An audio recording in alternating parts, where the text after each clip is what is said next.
Welcome back, everyone.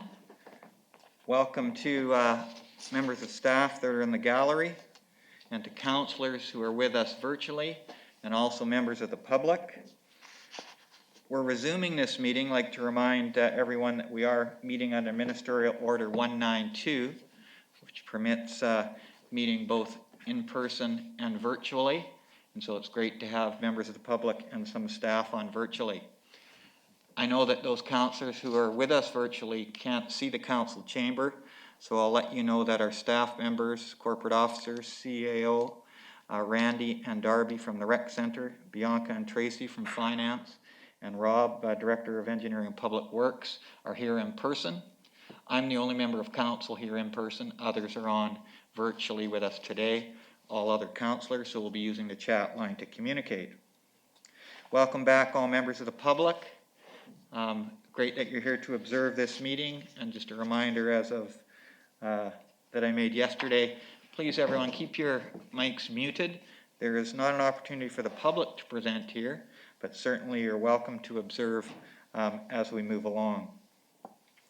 The first thing we'll do is I'll just ask Tracy Tulak, our Manager of Financial Services, just to review the spreadsheet that's on the screen presently, so everybody's knows exactly where we're at. Thank you, Tracy. Thank you, Your Worship. So as you can see, the total deduction on the budget so far that has been reduced, funded through other sources or removed from the budget is $441,600. That is bringing our tax rate increase to 0.73 from 3.07. In the bottom right-hand corner is our COVID grant usage calculation that shows our balance. So the first line is funding that has used that was already included in the budget. The second line for $440,500 is what has been allocated in addition as of yesterday's budget for a total in 2021 of $890,600. There was also amounts committed for future of $185,000 for the Rec Center and $260,000 for the Shaw Center, and an estimated amount of $730,000 earmarked for the 2020 budget. This leaves a balance in the COVID grant of $1.532 million. Great, thank you so much. And just a reminder of process. So we will meet today until about 4:30.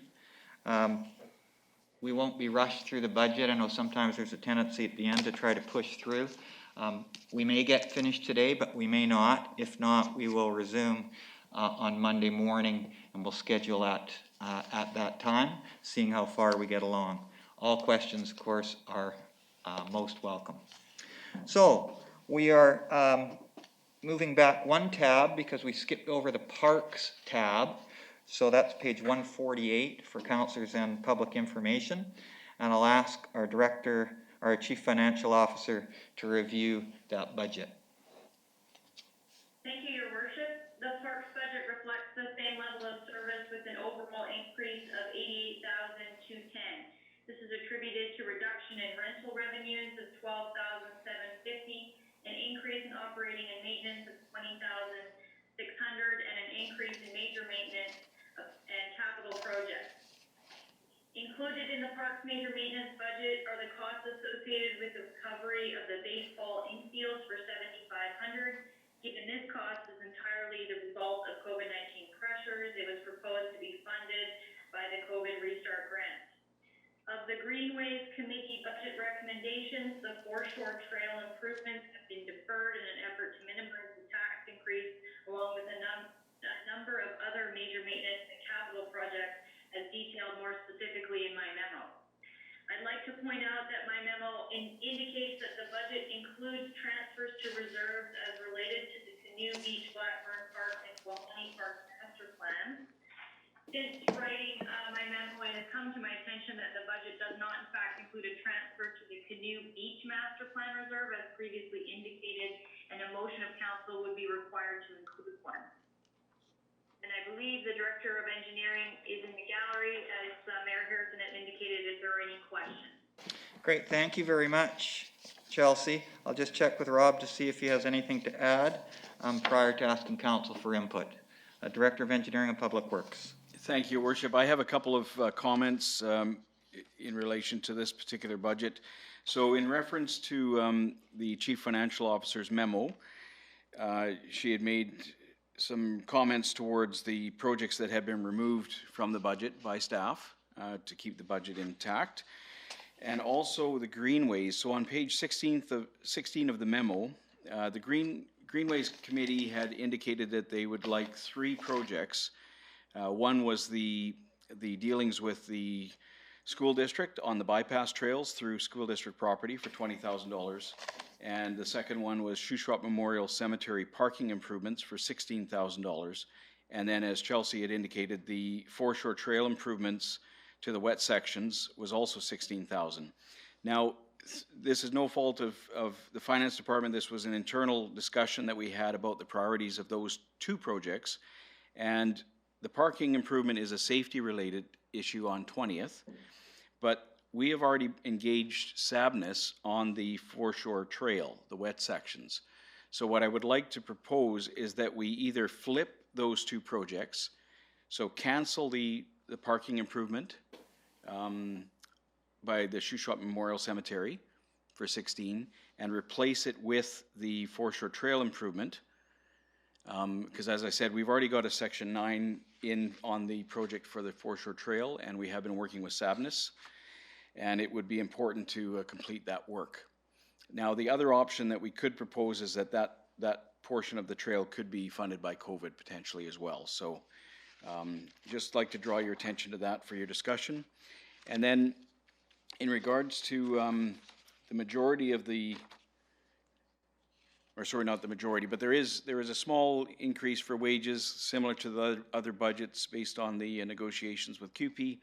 And we do have a $10,000 budget for tree assessments in the parks areas. We're finding a lot of danger trees in the parks, and we need to mediate that.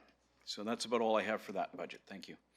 Thank you very much. And my direction to council would be thank you for pointing out the Raven Trail. That is, as council's aware, is also under specific referrals. And so I suggest that we hold off until we get to specific referrals. There is other budget lines here as well that have specific referrals attached. And I think it would be best to wait until we get to that section. But I will open it up to council for any comments or questions on any line item in the parks budget.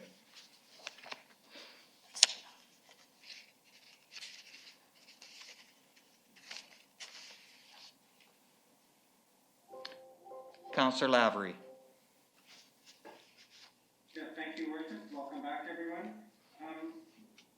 I'm fine with deferring the what's called the foreshore trail to the wet sections until later, although part of me thinks that we don't need to do that now. But just to be clear, so we know what the section referred to is it the section from the entrance to Christmas Island to the start of the wooden pathway? Thank you. I'll just check with the Director of Engineering and Public Works. Your Worship, the sections that we've been dealing with Sabnis on, which are technically the wet sections, are from Christmas Island to the boardwalk area. And as you know, Sabnis is working on trying to remove one of the observatory locations, and then trying to restructure that. So it's a 2-part project with the city being potentially involved if council chooses to approve that particular budget item. Yeah, thank you very much. Your Worship, what I would say is that there are 2 projects here that have not been funded that I think are COVID applicable. One of them is the what we're calling foreshore trail improvements to the wet sections. To my mind, that is somewhat different than the specific referral request that came in for the western part, as well as and it's been on the radar, as well as the Blackburn Park extension that is mentioned on page 15 in the CFO's memo as well. That extension, and staff has jumped and put in, road-based service for that. But we have talked about that and deferred that from a number of budgets. So it seems to me that both of those are applicable, and I'd make a motion to include both of those in to come out of COVID-related restart funds. Okay. Councillor Lavery, could I ask you to do them one at a time? I can certainly do one at a time, and I would start with the Blackburn Park one, which is the extension to 10th Avenue at $15,000. Thank you. So we'll talk about that one first. Seconded by Councillor Lindgren. Thank you. Would you like to speak to that specific motion, Councillor Lavery? I would briefly say that other than that extension being cut back in a couple of previous budgets, it's more than time to do it and to finish it off for essentially senior citizens and youth to get out there. So I think that it's after 2 or 3 budget cuts, it's time to get it done. Thank you. Councillor Flynn, I noticed you had wanted to comment. Would you like to comment on that motion, and I'll come back to you if your comments about something else? I will comment on that motion. I support that, but I was going to comment bigger picture on this piece of the budget and the COVID funds, but let's deal with this one first. Okay, thank you. Any other comments on the upgrade, which means paving of that connector at Blackburn Park? Okay, I will make my brief comment then. I'll let Councillor Eliason go first. Go ahead, Councillor Eliason.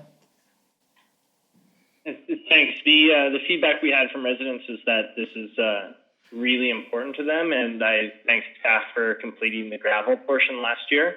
And sometimes an elephant is eaten with small bites, and this seems like the second bite to finish this off, and I think it will be an important connector. So I will vote support. Thank you, Councillor Eliason. Councillor Cannon. Thank you, and I'm really glad to see that we're going to pave this portion, because I know myself, I had lots of emails and phone calls on it, and I watched that area closely because my mother-in-law lives close by, and it is used so much, and you watch the seniors with their walkers having to skirt and stick with the paved area. So I think this is really important, and I'm glad to see that hopefully this will pass. Great, thank you, Councillor Cannon. Any other comments on that motion? Okay, my comments concur completely with the councillors who have spoken, so I won't repeat them. I will call the question then. All those in favor? Thank you, that passes unanimously. I'll go back to Councillor Lavery. You said you had a second piece? Yes, so maybe I'll hold off and see what others have to say, but before we leave, if there is no motion about the foreshore trail improvements of the wet sections, I would then make that, but I suspect others have some thoughts on that as too.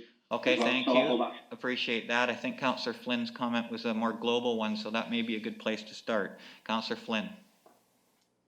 Thank you, Worship. And in reviewing this budget in detail, and knowing that just about the only thing people can do is walk trails, go outside in our fields, I think this parks budget for both capital, greenways requests, and perhaps some things coming out of reserves for trails that we could be ideal for the COVID restart grants. And I think they're 100% options, but maybe we just go 50%. But I mean, we could go through each one of these one at a time, and maybe that's how we have to do it. But I almost feel like this budget should be looked at, if we do have to come back again, or while we're working on some other budgets. To me, this budget is the easiest to justify COVID spending. And I think those greenways projects that were parked should be done with COVID funds. I think a lot of the projects that are in general revenue on the capital page, on page 167, can be done with COVID funds. So I guess I just wonder if we should do them one at a time, or maybe park this budget and come back to it. That's a pun, by the way. Park it. I get it. Thank you, Councillor Flynn, for your comment. I would suggest that we work through, as we have on others, on specific projects, because as you know, on page 167, those projects are all funded differently. Some are from reserve, some are from general capital, which may make a difference to motions that are made. Other councillors?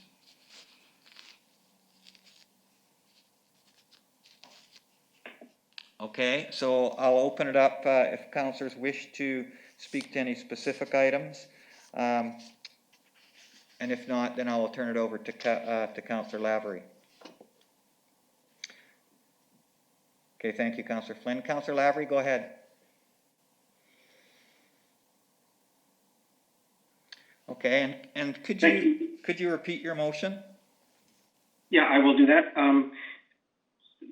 As a preamble to it, the recommendation from the Director of Engineering was to drop the cemetery one and replace it with the foreshore trail improvement. I don't think there's any need to drop those. What I would add to the budget is that we fund foreshore trail improvements of the wet sections in conjunction with the work that's been arranged with Sabnus to the state for $16,000 out of COVID restart.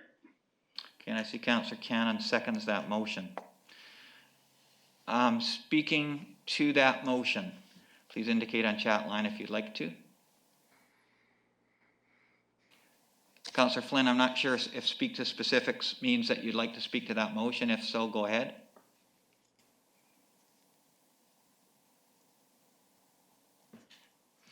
Okay. Thank you, Councillor Leonard. I'd like to speak a little bit to the motion because I'd like to amend it a bit. And we had talking about this one in specific referrals, but I think we're into it now. So I have a little preamble that I want to talk about regarding the foreshore trail. First of all, as we all know, and as mentioned by residents, this is our premier trail in our city. And during COVID, it has been especially busy. And I think there's two reasons why that's the case. The first is it's flat. There's lots of great trails in Salmon Arm, the Shishwap Cemetery Trail, the Coyote Trails, Park Hill, Little Mountain, awesome trails. They're all full of hills. The second reason that the foreshore trail is so busy, especially during COVID, is because it is wide and you can safely walk during COVID and have physical distancing easily with both people that you're with and people that you pass. And so, as all of you know who use that trail, it has become full of seniors with their dogs and families with their kids and every kind of person, both from our area and tourists. So the reason I'm mentioning this is because I think we need to spend a lot more than $16,000 on it. And the wet area that the director has talked about definitely has to be a priority. I run that trail most every day, and I'm glad Sabnus and the city has a plan. If you go down there now, I think someone's brought their patio blocks along to try to make it as dry as possible, and different residents do that, wheel things down there. So a permanent solution is necessary. But that's not the only section of that trail that needs help. That is the number one piece. But on the other side of the boardwalk, there's another section that not only is wet, but is also steep and is also rough, and I think needs work as well. The trail from the wharf to Christmas Island is fantastic. You can use a scooter along that area. It's well looked after, it's flat, it's wide. But from Christmas Island to the section we're talking about now, and the other section on the other side, needs work. I personally think it needs $50,000 worth of work. And so that's my thought. I know this motion is specific to that watered piece, but I would like to increase the amount to 50,000 and increase the breadth of the work on the project. I will make that amendment to include 50,000 from the COVID Restart Fund to upgrade the foreshore trail, which would include the wet area that's been discussed. I think Councillor Eliason has agreed to second that piece. So I will open that for discussion if others wish to discuss. I see a number of chats.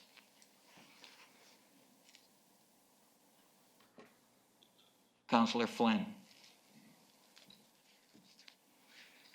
Thank you, Worship. And in my excitement to spend COVID funds, I forgot that I was going to bring up a very similar motion.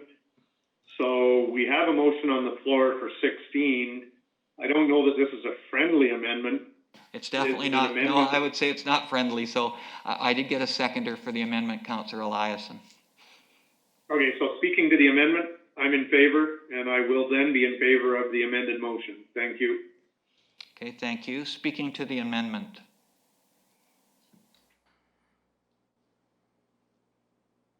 Councillor Cannon.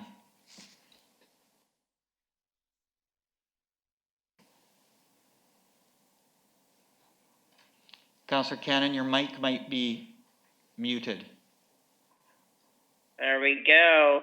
I thought I unmuted it. Anyways, do we have any idea of how much this might cost? Does engineering have any kind of ballpark? Because we would have riparian stuff that we would probably be dealing with. Is that correct? I'm thinking that it's probably way more than 50 even. So I will ask engineering that. I'll just confirm with the financial officer. The amendment would be not 50 plus 16, it would be 50, from 16 to 50. Director of Engineering and Public Works. Thank you. I appreciate the opportunity to speak to this. So currently, we only have an application in for the wet section of repair with Sabnis. We did try to, this goes back a few years, but we did try to improve the section that you're referring to, and we were turned down by Environment because of the Section 9 and the riparian area. So if this was to be approved in the budget, there's no guarantee that we would get approval to do that work. I just wanted council to understand that. We potentially don't even have the approval to do the work in the wet section as of yet. So we're still working towards that. Great, thank you very much. Thanks for that information for us. Councillor Cannon, you have the floor.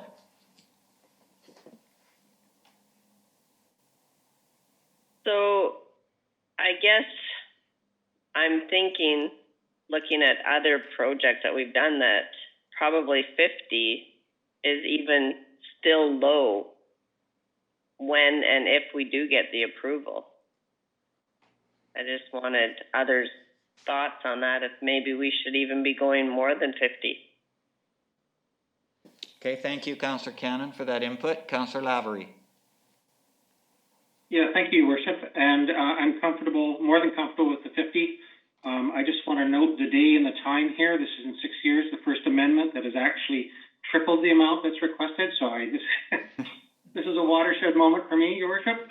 I fully support the 50,000. I think that we can deal with it. Essentially, what we're doing is, as long as the sense is that it includes the current thinking on wet sections, and it's the equivalent of earmarking some additional money to do some initial work if permitted, and I'm fully in support of that.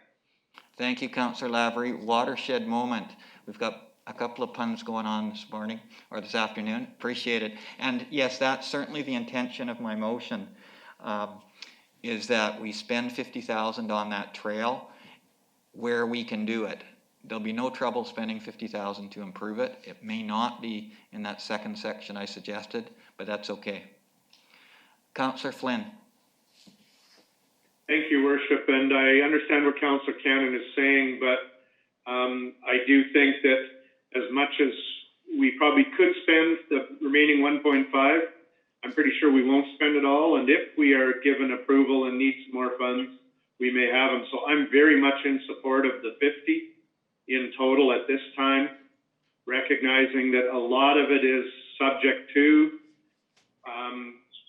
approvals, and if we don't spend it here, I'm pretty sure we can find trails to spend it on. So I support the amendment and the motion again. Okay, thank you. Is there any other comments by council or by staff? I just want to make sure the Director of Engineering and Public Works has an opportunity. Do you wish to add to that at all, Rob? Your Worship, again, I'm shocked. I'm getting way more money than I asked for, which is always great. I just hope that we can actually do the work. So we will definitely put the effort in.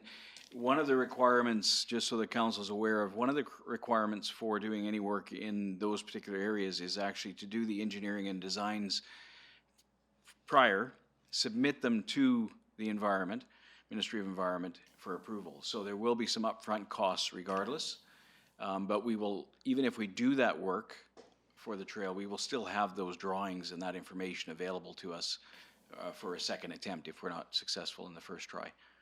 So there will be probably some money spent on that particular design, and we will make all efforts to try and complete that work.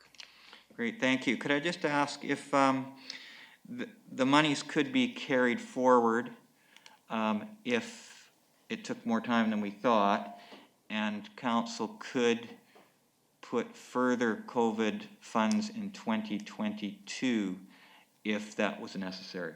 Is that correct? Yes, that's correct. We could also, if we determine that there's more money needed, we could come back to council with a report requesting additional monies in 2021 as well, coming from the COVID fund or wherever council wants to fund it from. Okay, thank you for that information. That's useful. All right, Councillor Lindgren. Thanks. Just a comment about what Councillor Flynn said, that if we didn't find a place, or if we couldn't use all the money on this trail, I'm sure we could find a trail to spend it on. And I would caution against that. We know there's lots of work that needs to be done on the foreshore trail, and if the money can't be spent right now because of permits and that sort of thing, then I would suggest that it be held in reserve for the foreshore trail, because we know it's going to have to be done at some point, and we're never going to come into this kind of money and have this kind of opportunity again, probably in our terms on council for sure. So we want to be able to do as much as we can while we can. Thank you, Councillor Lindgren. Any other comments before I call a question on the amendment? All those in favor of the amendment? That passes unanimously.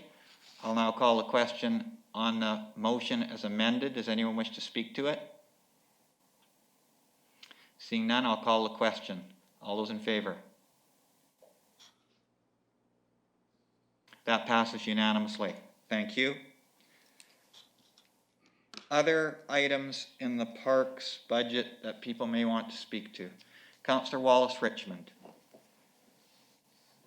Thanks, Your Worship. You know, when I look at this list of projects, I'm very excited for residents.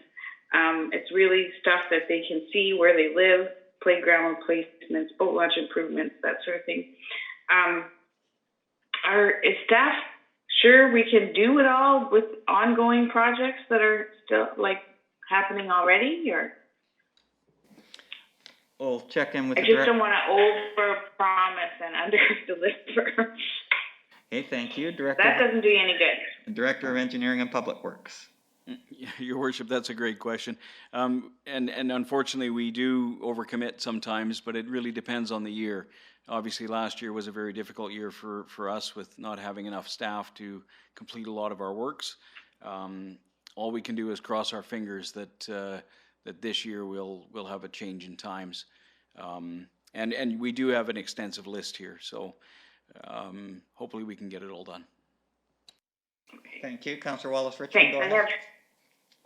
I have complete confidence, and I just hope you have the staffing you need to get it done. And I guess it would be a good time to ask: do these budgets they include staff time, or that's a completely separate thing? They can't possibly. Yeah, the staff time is part of the budget. the amounts here are the actual capital costs for the project. Okay, that's what I understood. Okay, thanks. It'll be a fun, busy year, so thanks. Thank you, Councillor Wallace Richmond, for your comments, and it's well taken because about the top 7 or 8 on there are carry forwards from last year, as the director had explained with our staffing situation. Okay, we'll go to the next on the line, Councillor Flynn. Thank you, Worship. I would like to make a motion that the SAS bypass trails in the greenways be funded for the 20,000 from COVID funds. Thank you. Is there a seconder to that motion? Seconded by Councillor Wallace Richmond. Thank you. Speaking to the motion, Councillor Flynn. Yeah, I just want to say that, as I've stated very clearly, if there's any piece of the budget that I think we should be using COVID funds for, it's the piece that supports outdoor trails, walkways, and people being able to do things in COVID. And I don't think the demand on trails is going to go down now that people are enjoying them so much. And as much as we may get back to a sense of normal, that sense of normal is going to include huge outdoor activity on our trails. So I would like to see this done, and therefore I think we should take 100% of the funds from the COVID relief funds. Thank you, and I'll just get the Chief Financial Officer's comment regarding that particular line item. Chief Financial Officer. Thank you, Your Worship. I think that would be fine. I agree that it does support active transportation, which is directly related to COVID and physical distancing needs. My question would be to the Director of Engineering. I believe there's a second piece to the SAS bypass trails costs that perhaps we didn't include this year. I just want him to speak to that maybe that might be something to include further if the motion is being brought forward now. Okay, thank you for that. We'll just check in with the Director of Engineering and Public Works. Yes, Your Worship, this is a twofold project. One is the actual legal works and survey works to obtain the right-of-way from the school district for these trails. And then the second is to upgrade them. And unfortunately, I don't have that cost at my fingertips. I'll try and look for it while we're moving along here. Okay, and that piece could come in 2022 as well. Yeah, I don't think for this motion, I don't know that that's needed. If we get the legal and surveying done, we deal with the costs of doing the work in 2022 or whenever. So I'd just like to see this move forward because I think it's really important. Okay, thank you. So we'll go with the motion as presented. We do have a seconder to the motion. I will come back to you, Councillor Lindgren, on that different topic. Okay, there's the construction estimate from our Chief Financial Officer of $10,000. Okay, well, from my point of view, let's do the legal and surveying, and if we've got these funds sitting around, kind of like Councillor Cannon's thinking more than 50 if needed, I think we're going to have COVID funds where we could do the construction. Okay, appreciate that. Funds. Thank you. And in light of Councillor Wallace Richmond's comment, we probably don't want to overload this year for work. Thank you, and thank you, Chief Financial Officer, for that amount. Any other speakers to this motion? Seeing none, I will call the question. All those in favor?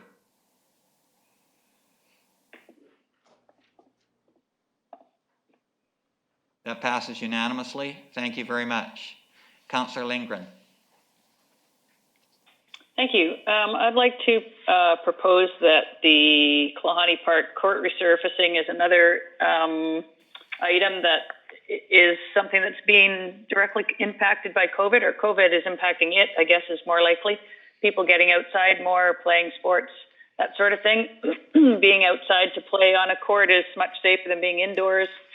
And so I would like to make a motion that we fund the $29,500 from general revenue to draw that funding from the COVID grant to do that project. Thank you. Is there a seconder to that motion?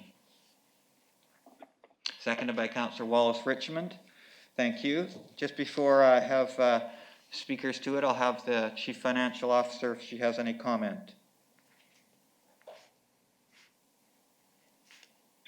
My only comment, Your Worship, would be that, and this is just not in my knowledge peripheral, but are people still allowed to play group sports with the provincial health orders, or is that still allowed? Okay, no, appreciate that question and comment. We'll take that as information and see if councillors wish to speak to that piece. I'll have the mover of the motion. Councillor Lindgren, do you wish to speak further to your motion before I bring other councillors forward? Sure. I think that the courts that are down there get used for a lot of things besides team sports. So I'm not sure, I don't know what the rules are right now about playing. I'm not sure what they are, like basketball or whatever, things that are close together. However, they do get used for a lot of individual sport type activities, including things like kids riding bikes there and stuff, because it's a nice flat surface. So I think regardless of whether or not the team sports are allowed there now, it would still be a really good use of the money. Okay, thank you. Appreciate that. Other speakers to the motion? Councillor Flynn. Just related to Chelsea's comments, just to be clear, families are allowed to go out and shoot hoops, play ball hockey, and youth sports, the basketball teams are allowed to practice, and I believe scrimmaging by youth on a court is allowed. It's outdoors. It's not structured play. It's not a team competition. It's families or individuals going out and playing. So I do think it's very much a positive COVID opportunity. And I don't think any of our outdoor courts have organized team sports occurring on them. So this is more about families and kids getting outside and playing. So I think it qualifies. Okay, thank you very much. Appreciate that. Good comment. Thank you, Councillor Wallace Richmond. Certainly singles racket sports are permitted presently as information for council. Any other comments on the motion before I call the question? Seeing none, I'll call the question. All those in favor?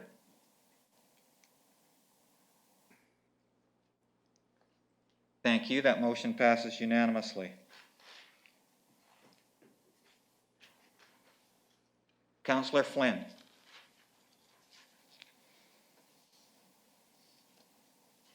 Thank you, Your Worship. I'm trying to focus on items that I think would qualify and that also help the this year's revenue. And I'm looking at the list, and I'm not sure that boiler replacement or irrigation replacement would qualify, or even irrigation upgrades, although that's outside of Blackburn Park. So again, this is where I was going to try to, we're all learning with these COVID funds, but I'm going to try a big one, but it would only replace money in the general capital reserve, not in our budget. But the $75,000 for the boat launch improvements. Boating was definitely not impacted negatively by COVID. And in fact, it was impacted positively. Fishing outdoors, spending time on the lake is perfect social distancing, as long as people don't get together with boats and hook up too much. But I'm wondering if staff feels that one could be, and again, it isn't going to help this year's budget numbers, but it's going to help our general reserve down the road. Thank you for that comment. I will refer to staff in a minute. My own comment on that one is items not from general revenue. My advice is to wait, because in 2022 there may be items from general revenue from the COVID fund that we want to use. So that's just my own feeling, but I will ask. Well then, no, based on that, Your Worship, thank you for that honest opinion of my idea. I have no problem with that and agree with it. And so I will withdraw that, but I'll ask others to see if there's any more on that list they think that are coming out of general revenue could be used, that could use COVID funds. So I'm going to go back to the list and let up. Okay, thank you. I think Councillor Wallace Richmond would like to speak about the Ross Street washroom. Go ahead, Councillor Wallace Richmond. Thanks, Your Worship. Are we, so we're redesigning the washrooms? Can I get more information? Yes, that's a good question. We'll check with the Director of Engineering and Public Works. We have had difficulties in that washroom. Yes, Your Worship, that's why we put it on here as an item. We are looking at potentially making them multi-stalls so that the main door cannot be locked. And it will be outsourced for the design. Okay. Seems to me that is a direct result of COVID, is the additional use of public washrooms. Of course, without knowing what those changes would cost, I see that lining up quite nicely, or, well, not nicely, but in terms of protecting vulnerable people and providing those basic necessities. I wonder if there'd be an appetite for a motion for up to a certain amount, maybe more than 10. Yes, appreciate your thoughts. I totally agree with them. I'll just ask the Director of Engineering and Public Works, this is the 10,000 for the design, the actual work piece, is that to take place in 2021, and what would the cost be? Your Worship, because we don't have the design, we don't know what it's going to cost. So we anticipated that we would have the design done in 2021 with construction in 2022. If I can just draw Council's attention to one of the major maintenance items, which is funded from general revenue, and it's the rekeying of the locks in the washrooms and concession areas. Yes. For 25,000. That might be one that could be funded from COVID. Okay, appreciate that, and we'll await that. Just before we leave the washroom one, if funds were available to do the actual construction of the change in the washrooms at Ross Street, could that project be done this year? Again, our list is getting long, but I mean, obviously we could try and prioritize some of those projects, and obviously there would be some carry forwards. Understand. To me, that's a big priority. So I'll just pass it back to Councillor Wallace Richmond. Councillor Wallace Richmond, if you're interested in making a motion regarding the design and perhaps an amount up to a certain amount for construction, I would entertain that motion. Yes, Your Worship. Knowing nothing about public washroom design, how would staff feel about up to 35,000? Is there a seconder to that motion? Councillor Flynn seconds the motion. Councillor Wallace Richmond, I'll just ask for staff's input, and then I'll give you first opportunity to speak to it. Director of Engineering and Public Works, your thoughts on 35,000? It's a start, Your Worship. Again, once we get the design complete, we'll have a better cost estimate. And we could always, again, come back with a report to council, either requesting more money. And Your Worship, that would come from COVID funds and out of general revenue? That would come from COVID fund, yes. Yeah. So would you like to speak to your motion, Councillor Wallace Richmond? No, other than, clearly that was one of the priorities on a lot of the work I've done since March, was protecting vulnerable people and making facilities available and also safe, which we know those private lockable spaces are often not. So I do see this as a priority, and I hope council will support me. I just wish I knew more about bathroom design. All right, and I will clarify the motion. The motion is up to $35,000 for the design and construction, or redesign and construction of the Ross Street Plaza washrooms to come from the COVID Recovery Fund. So, thanks, Your Worship. have I got the intent right, Councillor Wallace Richmond? Yes, indeed, thank you. Okay, I'll just check with the Chief Financial Officer and make sure that's clear. Thank you, Your Worship. My question is the 35,000. Are we anticipating to increase the budget in 2021 to 35,000 to include a portion of the construction cost? Or are we funding only 10,000 for the design this year and the remainder to be earmarked in the COVID reserve? I'm just not sure what the intent is, I guess, and how much money to include in the budget this year and how much is being earmarked within the grant. No, appreciate that comment. So the intention is to put 35,000 in the 2021 budget for the redesign of the washroom and a start on the construction. And if we have to transfer more in, then council would make that decision. Does that make sense to you?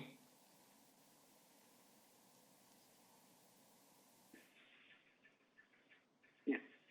Okay, great. Councillor Lavery, and would you like further clarity, Councillor Lavery? Go ahead. Yes, I did, Your Worship. So I support the intent and actually the amount as well, but and so the motion is reading design and construction, which may or may not occur this year, but we'd always have the funds. I also heard our Department of Engineering chief say that suggested that there was a rekeying project that might be more immediately possible within the 2021 budget. So I'd like a clarification on that part, please. Okay. The rekeying piece, I'll just check with the Director of Engineering and Public Works, is in the budget, and his suggestion would be that it may fit the COVID funds, and so that would be a separate motion should we make it. I'm fine with that. Thank you. Okay, I think Director of Engineering and Public Works is nodding. So, any other comments on the present motion? Councillor Flynn. Yeah, I put my name there. Councillor Flynn, then Councillor Cannon. Thank you, Worship. I guess I'm struggling a little bit, and I think Chelsea was too, that we're changing how we've been doing this up till now in a sense. There's 10,000 in the budget, and Councillor Wallace-Richmond started off on wanting to make that COVID, and then wanted to take some COVID reserve funds, and I think that would have been cleaner and simpler. Okay. The 10,000 clearly comes out of COVID funds and is removed from general revenue, and then the 25 is part of the COVID reserve for possible construction, and that's how we've done it in the past. So I don't have a problem changing it. It just seems that it confused our Director of Finance. It kind of confused Councillor Lavery and myself. Is there any way, is this going to work the way it is, I guess, is all I'm asking. I'll just check with the Chief Financial Officer if you'd like it split into two motions or if it's okay the way it stands. Thank you, Your Worship. The two motions is definitely easier and cleaner to track from my perspective, yes.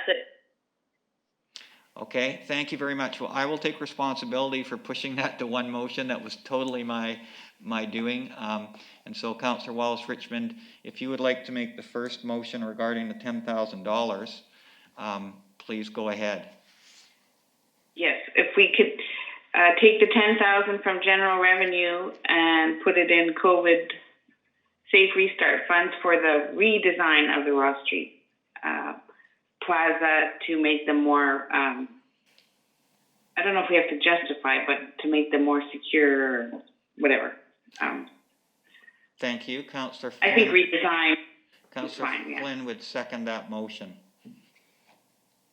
Any discussion on that motion? Seeing none, I'll call the question. All those in favor?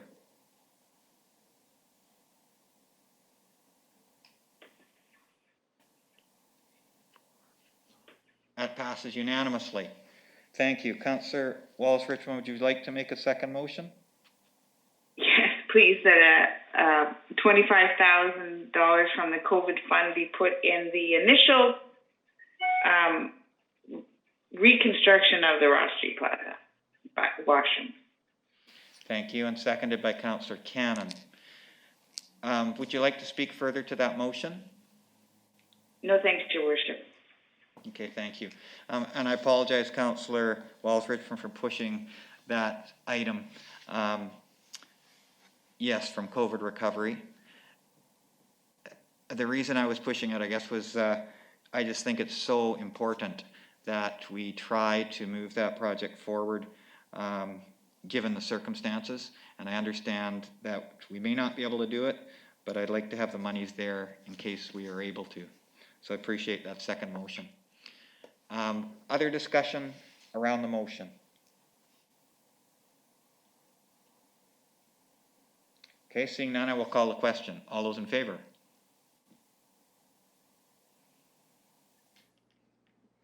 Thank you very much, and we will follow that process as it is cleaner. Appreciate the input. Councillor Cannon, please go ahead. Thank you, Your Worship. I just had a question in regards to the rekeying, the locks on page 165. Is that just one washroom? I guess I'm wondering. Director of Engineering and Public Works. Your Worship, that is to rekey the majority of our facilities, our washroom facilities.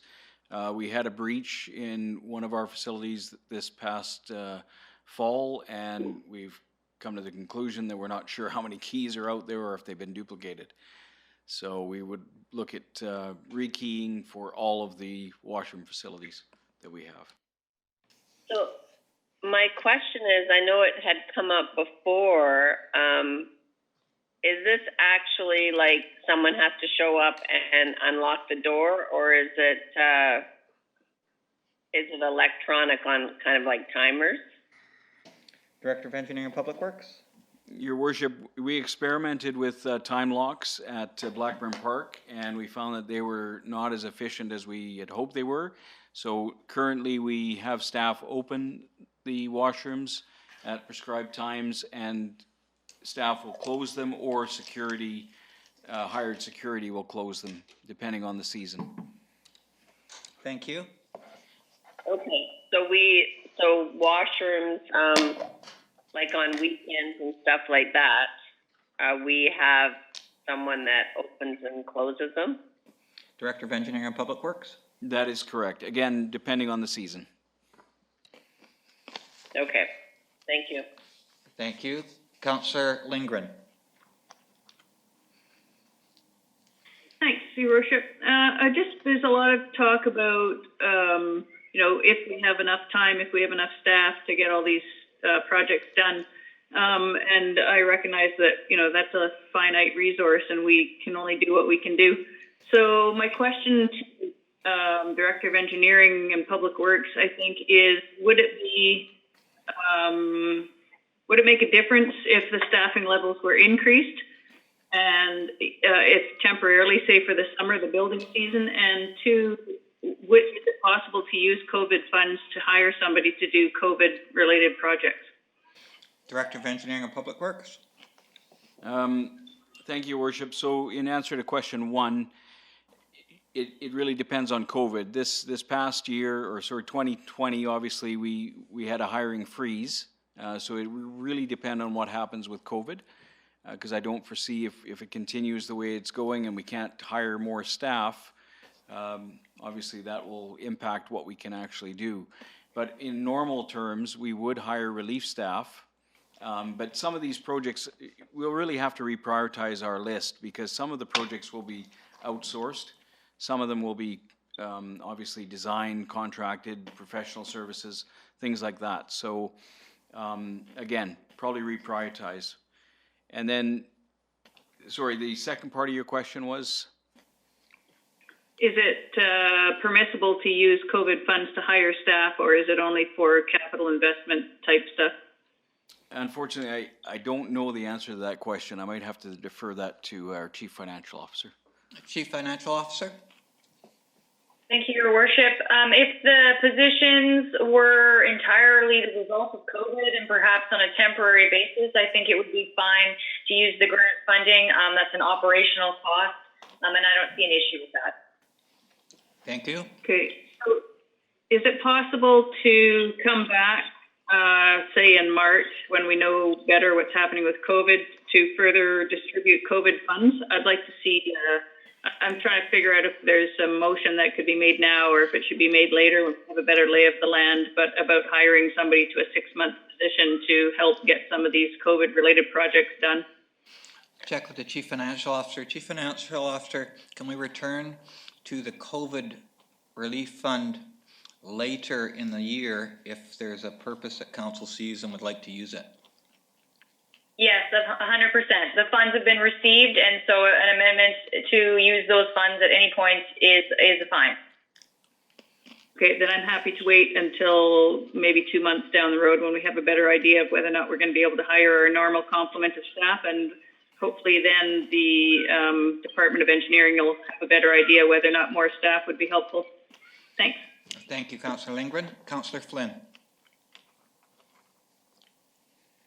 Thank you, Worship. I did answer my own question. It was related to the 20,000, but I did have a comment. I think we're overthinking whether all the projects will get done.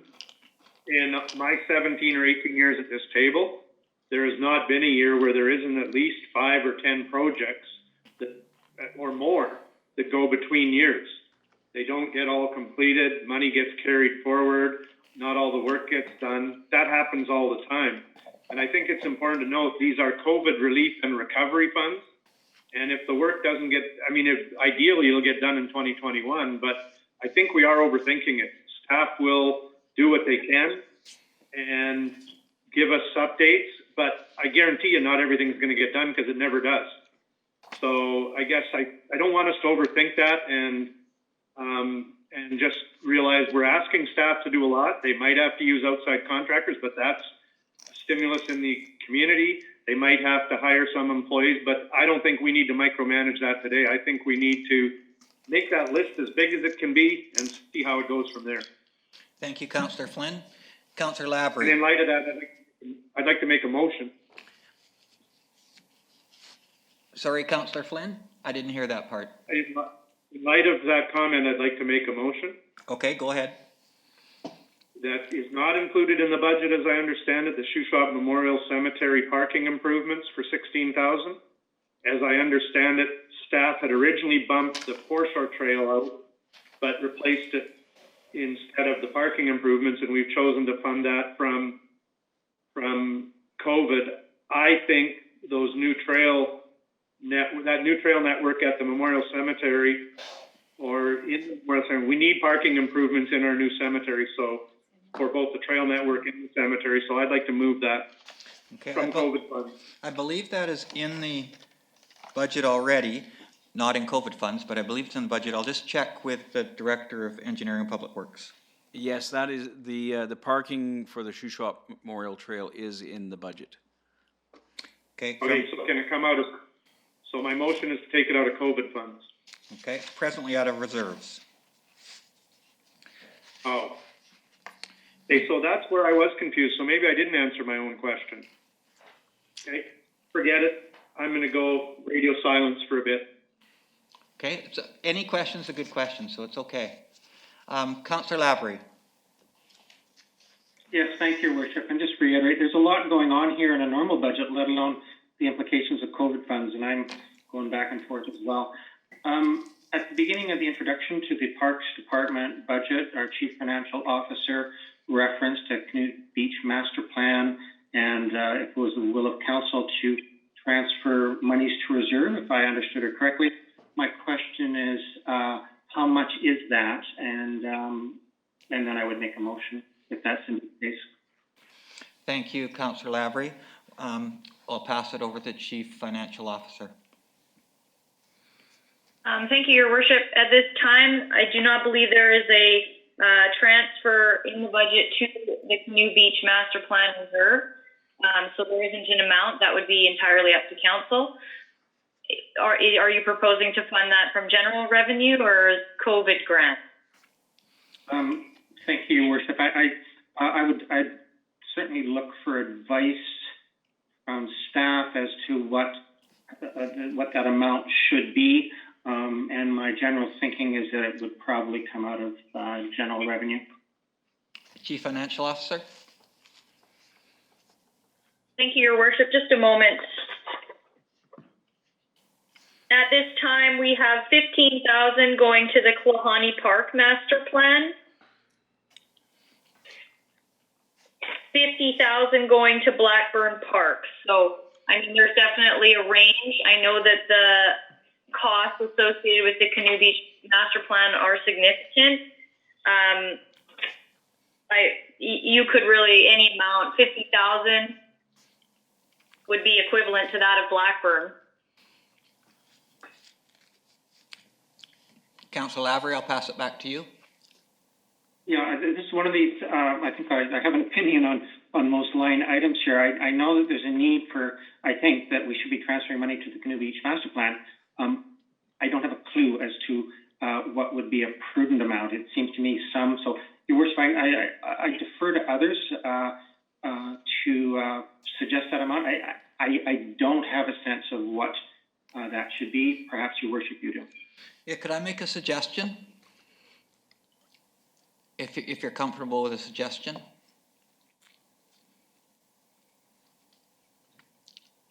Councillor Lavery? No, thank you. Okay, so my suggestion would be two pieces. I would suggest, first of all, I totally agree with you that we need to get the Canoe Beach Master Plan started, the reserve. I would suggest 25,000, and I would also suggest a second motion that would say that the rekeying locks washroom concession, 25,000, come from the COVID reserve fund. But my amount that I would suggest would be 25,000.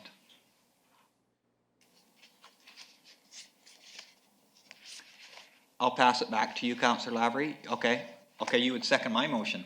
All right, I think that's what that means. Okay, so I would move that we move, we'll do the key and locks first and see if we get response. So 25,000 is suggested by the Director of Engineering and Public Works, come from the COVID restart plan, and that would be seconded by Councillor Lavery. I'll just confirm that with the Director of Engineering and Public Works. He's comfortable with that.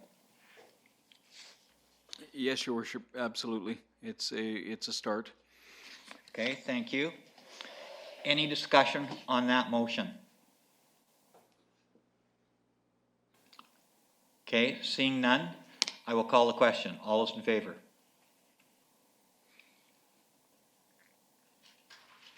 That passes unanimously. Thank you. A second motion then would be that 25,000 that was earmarked for that project be diverted into the Canoe Beach Master Plan Reserve Fund. And Councillor Lavery, you're comfortable seconding that, I understand. Councillor Lavery, would you like to speak to that? No, Your Worship, you're on a roll. Okay, well, I will speak to it then. I think the Canoe Beach, as we are re-looking at our strategic plan, it's certainly of interest to me, and I think of interest to others, that this is something that we need to start on. And at least if we have 25,000 in there, we have a reserve fund started. I'd like to see how the COVID funds go into 2022 before making it larger than that. But I see this as an annual amount and perhaps maybe greater than 25,000 in future years. Any other discussion on the motion? So Councillor Lindgren's question is it from COVID funds? No, it's not from COVID funds. It is from the monies that we're going to fund the key locks at in the washrooms. That 25,000 is now coming from COVID funds. So the 25,000 for that project would be the 25,000 that would go into the Canoe Beach Master Plan. Okay. I will call a question. All those in favor?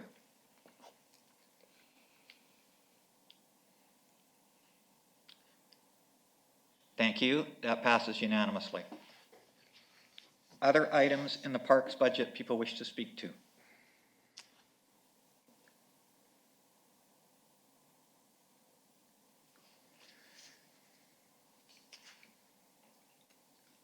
Okay, I see none at this time.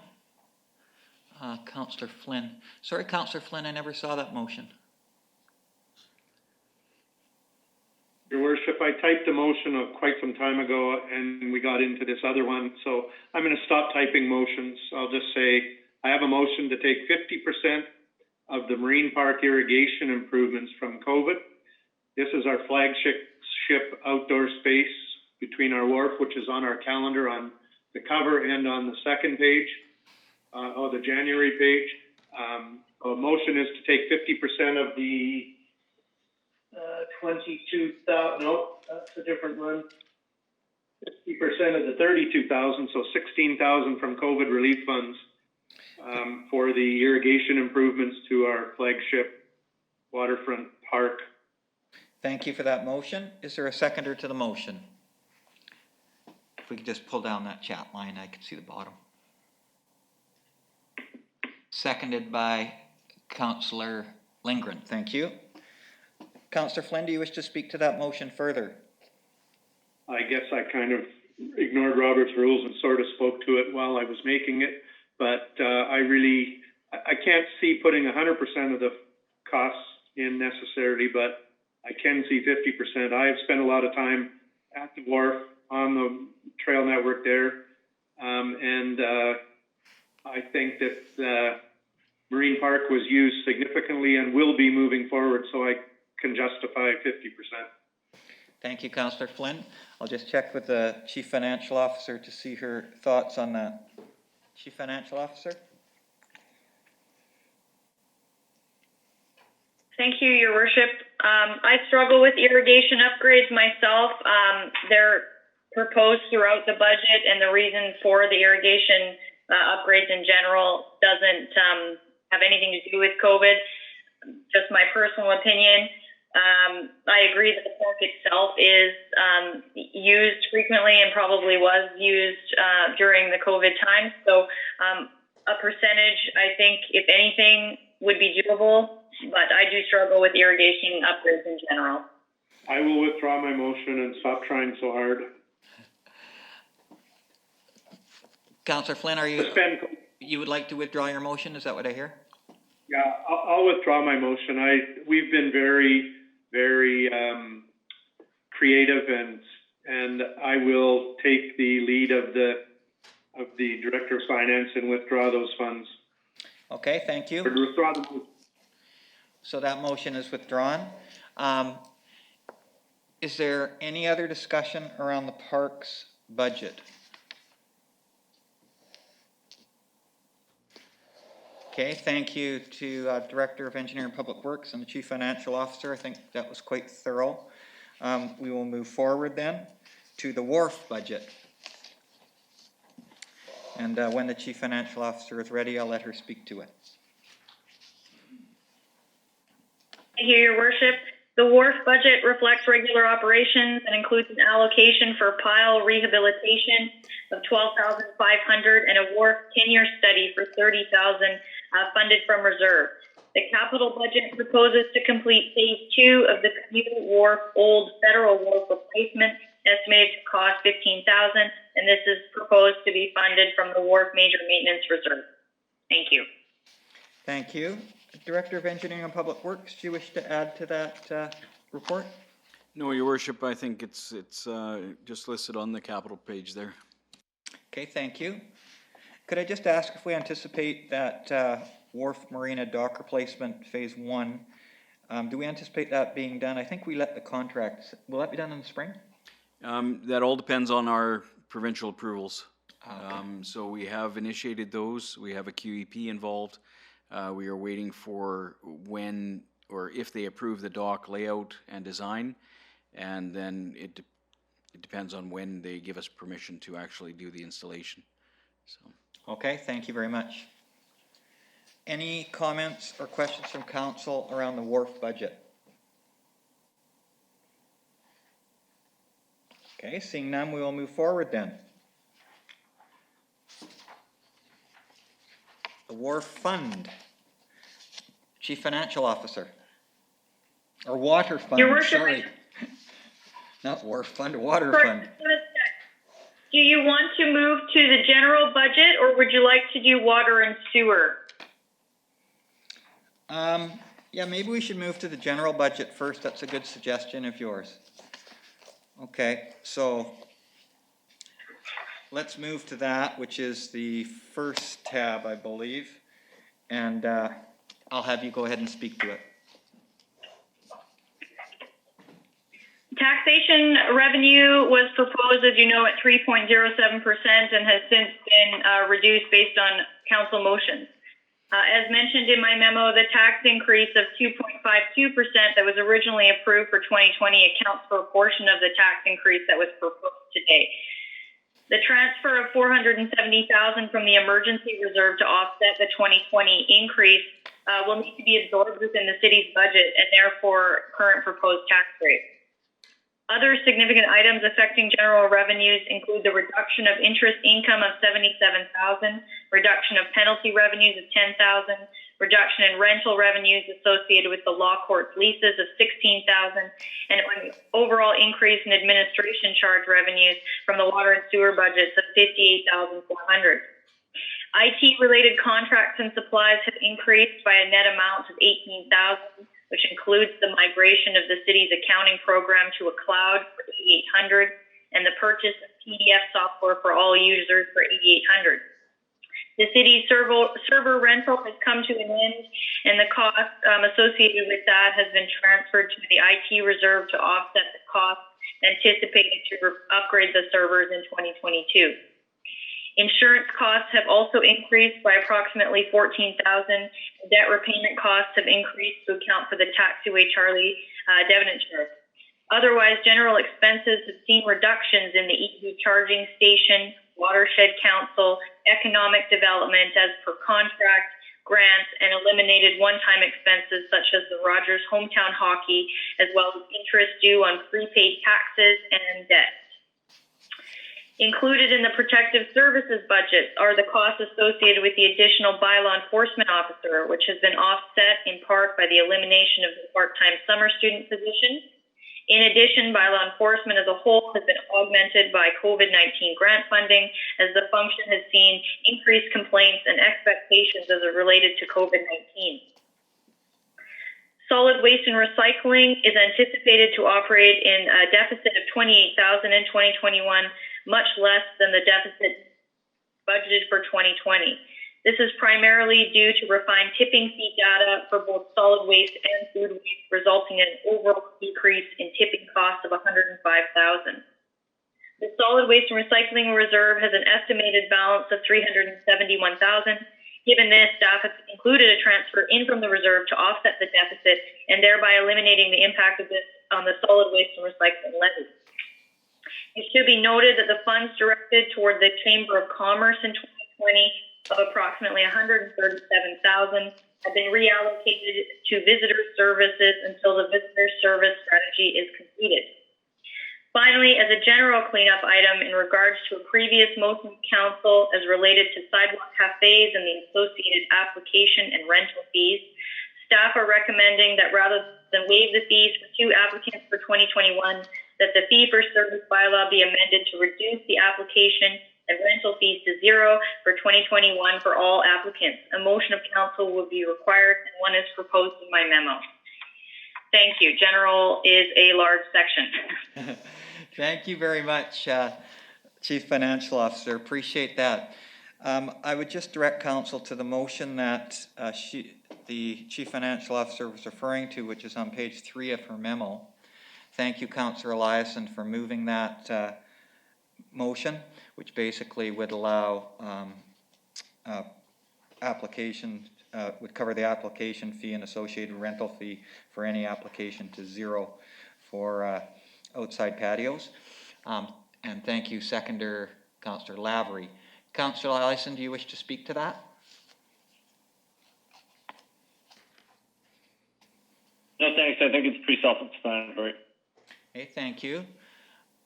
Any councillors wish to speak to that motion?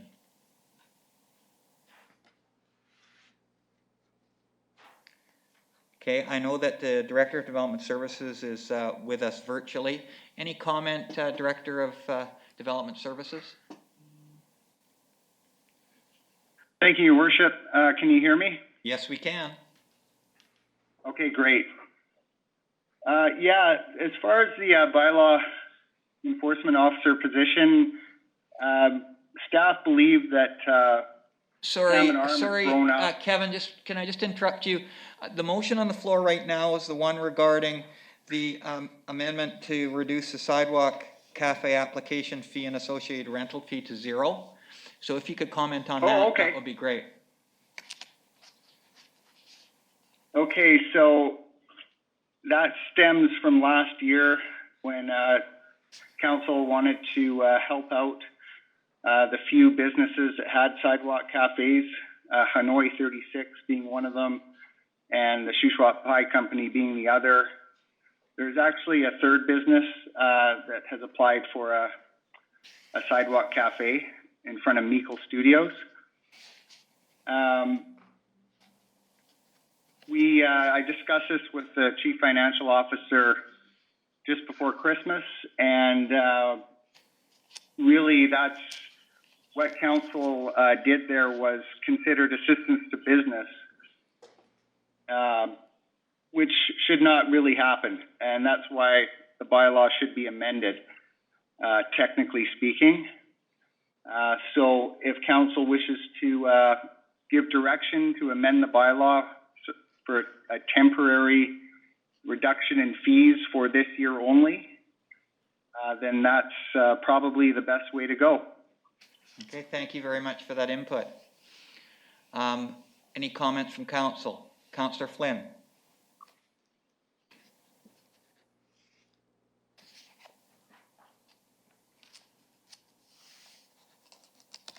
Councillor Flynn, your mic may be off. Turned it on and it turned itself off. Sorry.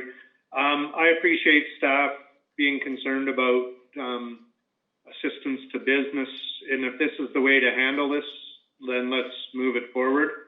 I don't think waiving a fee is, I don't know how anybody could question a $500 or $600 or $400 fee being waived as a make or break assistant to business. But interestingly enough, one of Vancouver's city councillors got in significant trouble for voting on a motion to make this way more flexible in the city of Vancouver because he's in the business. So I found that interesting too. They were calling for his dismissal because he voted on something that affected all businesses. So anyway, I appreciate staff. I very much support this. I think we need to do what we can to make our downtown more vibrant, and these patios do that. And in COVID times, it gives small businesses a chance to keep their capacity higher. So I very much support it. Thank you. Any other comments on the motion?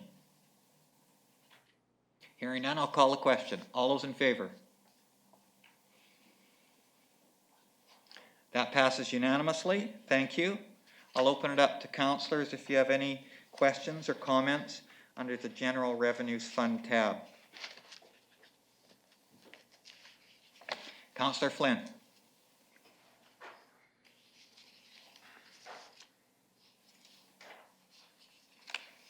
Councillor Flynn, your microphone may be off. I keep turning it on and it turns itself off. Maybe it doesn't want to listen to me either. The other revenue tab, is that under this with regards to interest income? Because I had a question for staff that I had highlighted. Yes, go ahead. Okay, I guess today's times are completely different than in the past. And what this highlights to me is I still think it's never a bad thing to put reserves aside and reduce borrowing. But when our reserves are earning virtually zero interest and borrowing is almost at zero interest, I'm not sure if it doesn't result in maybe a shift in strategy when money is so inexpensive. So, I mean, I know we've got some significant capital projects that could be coming up. I just question whether that discussion has been happening every year in budget on the money to reserves versus how much you have to borrow for big projects. I'm just wondering if today's interest rate environment with very inexpensive money and no interest on your reserves, if it doesn't make sense to consider a little shift in our thinking.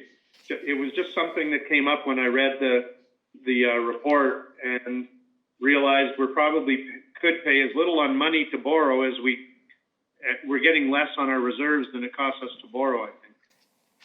Okay, would you like a comment from the Chief Financial Officer? Thank you, Your Worship. I agree. The cost to borrow have declined. I think what the issues that come into borrowing are the fact that we are capped on the amount we can borrow up to, as well as it's quite a process to borrow. So it's nice to have a balance of both funds within reserves as well as the ability to borrow, so that we are not in a position to have to do a lengthy borrowing process for smaller projects. So that's typically, I think, the historical approach that's been taken to funding projects and large projects. So yes, I agree. The earning rates are low. Obviously, those are results of COVID. I actually was speaking with some of our investment institutions just this morning about this. And she has assured some of the rates that we're receiving now are actually higher than many others are receiving. So I think, unfortunately, it's something we don't have control over, but I definitely do not support moving forward with additional borrowing. And then that leads to my other question is some of these longer term loans that we have at higher interest rates, is it fiscally prudent to try to renegotiate?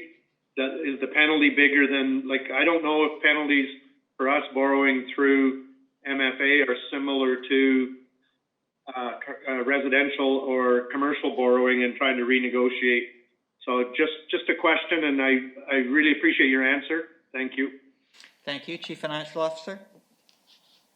Yes, so I believe the way that our borrowing through MFA works is based on the bond market. And so I believe they refinance every 10 years. They may have shortened that duration fairly recently, just with the ever-changing interest rate market to better reflect the fact that rates are continuously changing. I'm not sure our ability to renegotiate that partway through, because we also have actuarial earnings on these bonds that reduce our repayments. So that's definitely something I could look into. It's a larger question for sure. Great, thank you very much. Thank you. Is there any other questions or comments around this tab? Okay, there's just two small things that I'd like to point out, not motion related. On page 20, the Shuswap Watershed Council contributions for 2021, and thank you to Shuswap Watershed Council for the recognition of the COVID situation. Our budget amount this year is $12,160 rather than $20,000, a one-time reduction of $8,000. So thank you for that recognition from that committee and from the CSRD. The other piece I just wanted to comment on, and the Chief Financial Officer did point it out on page 22, which is the tourist information from the Chamber of Commerce that we contracted out in past years. Now is under Visitor Services, 137-140. And the Council will be considering the Visitor Services report at our January 25th meeting, and we'll be providing some direction on how we will be using those funds as far as visitor services go. Last opportunity for any comments on this tab. All right, thank you very much. Then we will move forward to the Water Fund. And I'll have the Chief Financial Officer, start us off.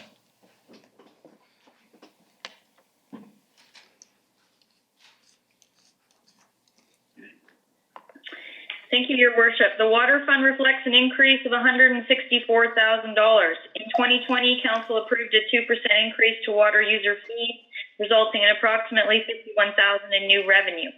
The budget includes an increase of $100,000 to water connections revenue, which corresponds directly to the expense.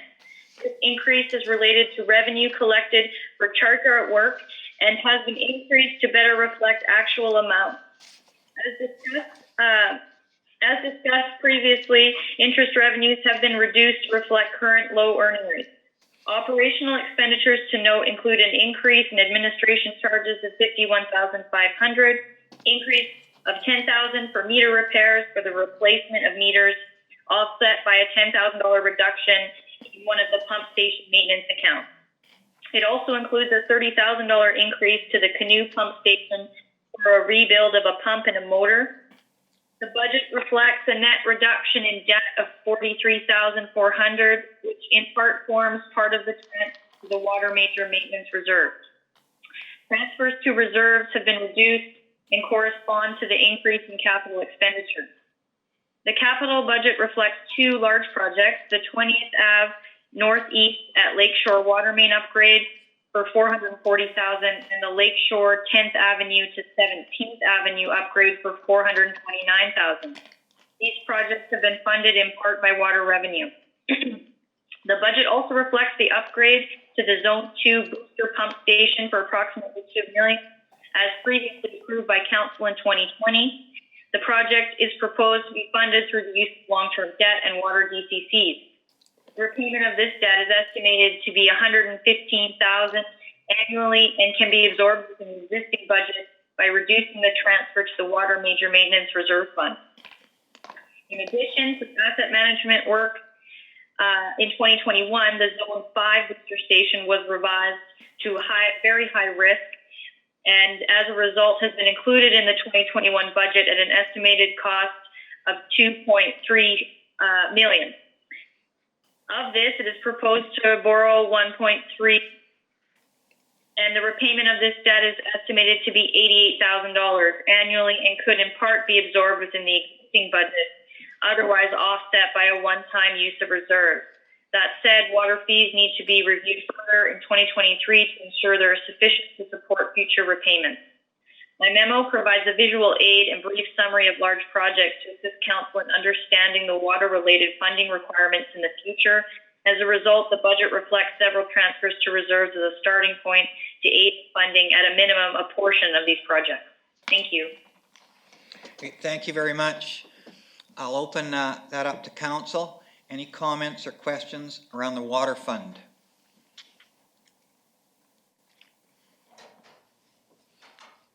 I'll see if the Director of Engineering and Public Works wishes to make any specific comments. Your Worship, thank you for the opportunity. Again, I would just like to draw Council's attention to page 20 of the Chief Financial Officer's report.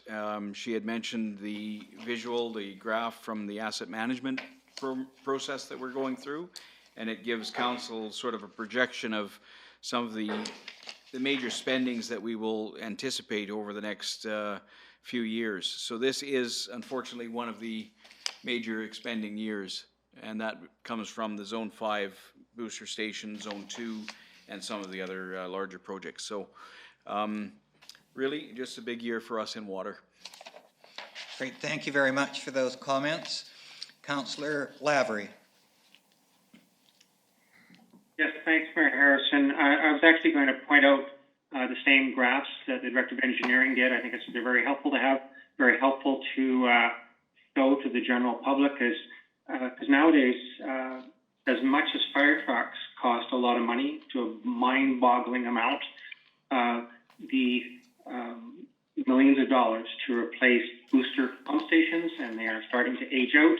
And we'll talk about it certainly in the next tab as well. The water pollution control, we're looking at 50 to 100 million. I really thank staff again for putting out these projections, and it really needs to be the basis of conversation with the public as we go forward. We're looking at significant infrastructure, water and sewer replacements, and we're going to have to borrow for that as well. So and build up reserves at the same time.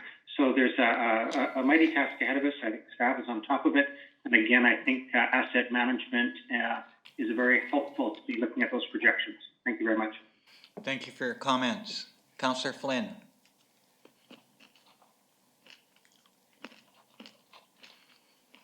Very, very similar comments to Councillor Lavery. Kudos to staff, and Chelsea talked about how much money is needing to be borrowed for the improvement, and yet because of excellent budgeting, prudent planning, the increase to residential user, if you pay before your discount for both water and sewer, is around $11. So to quote Councillor Eliason and the mayor, because they've said this before and I'll paraphrase, to be able to know that when you use your sewer, it works, and to know that you can get fresh water for an additional, looks like $11 this year net if you pay ahead of time. Knowing how much we're doing in the water is an amazing value. So thank you to staff for their planning, the prudent use of dollars, and just how great a job they've done with sewer and water. These ones are always the easiest part of the budget because we're getting so much for so little. And thank you to staff. Thank you, Councillor Flynn, and thank you for pointing those fees out. Any other comments on the water tab? I'm just going to ask the Director of Engineering and Public Works, the Zone 5 booster station construction, if he would just comment briefly about that. It's at Five Corners. I know we're going to move that booster station, but just to take a brief opportunity, because I think that the public needs to know, and all of council as well needs to be aware. Thank you, Your Worship. So the Zone 5 booster station is currently, it isn't visible from the street. It's located underground at Five Corners, as you mentioned, and it services it's our highest water zone. It feeds the industrial park, it feeds Byers View subdivision, Hillcrest area, the airport, etc. And what we're finding is the infrastructure is aging out. And so this has been on our books for a few years now. And it's a multiple project. It involves some piping, which we're not going to be doing under this. This is strictly rebuilding the booster station. And we're going to be relocating it to Little Mountain Park. So it'll give us the opportunity to keep the main booster station, or the old one, working while we're constructing the new one. And then in future budgets, we will do the upgrade of the piping. So extremely important project for that area of the community, and especially the industrial park. Thank you. And so the construction this year is going to take place in Little Mountain Park. Will that disrupt traffic or anything in any way? I suspect that the staging area for the parking for Little Mountain access on 10th will be disrupted, but there will still be access by the tennis court or on Okanagan Avenue. So I suspect there will be some disruption to that section of the park. Okay, thank you very much for that. That's a useful heads up. Any other questions around the water fund? Seeing none, we'll move to the sewer fund, and I'll ask the Chief Financial Officer to go ahead and open up that discussion. The sewer fund reflects an increase of $62,500, again, as a result of council-approved 2% increase to sewer fees. That resulted in approximately $44,500 in new revenue. The budget includes an increase of $25,000 to sewer connections revenue, again, like water, which corresponds to the expense as related to charge-out work. Similar to water, interest revenues have also been reduced to reflect low earnings, and operational expenditures to note an increase in admin charges similar to water, an increase of $10,000 for the Wharf Street lift station for the purchase of spare pumps, and a $10,000 increase to monitoring and testing, as the ministry will no longer be conducting sampling, and the city will be required to hire a contractor for this work.